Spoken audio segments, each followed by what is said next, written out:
Optimisme i il·lusió és el que es respira a les files d'Esquerra de la Selva de cara a la cita per les municipals d'aquest diumenge. Unes sensacions que s'han plasmat en l'acte central de campanya de la formació, que s'ha celebrat aquest cap de setmana a la plaça de les Pletes i que s'ha volgut allunyar dels formalismes associats a la majoria d'actes que es duen a terme en aquestes dates. De fet, l'esdeveniment s'ha batejat amb el nom de Festot i ha comptat amb música amb Joan Reig com a plat principal, així com amb propostes gastronòmiques.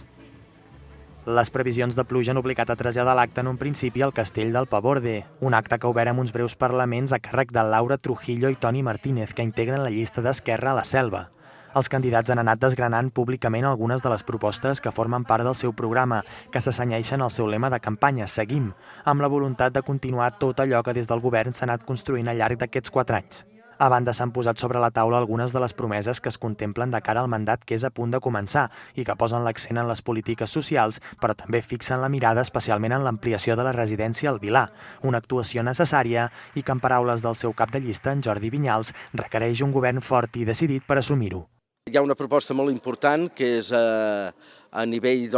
d'equipaments municipals, que és l'ampliació de la residència al Vilar. Aquesta trobo jo que, almenys amb el que és per l'impacte econòmic en el pressupost municipal, és la que té més importància i la que s'haurà d'assumir el proper mandat, sí o sí,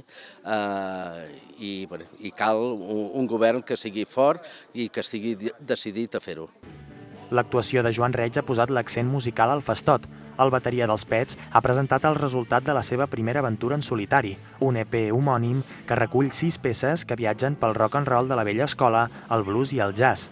Ho ha fet al seu torn, acompanyat a l'escenari per vells amics i companys de batalles.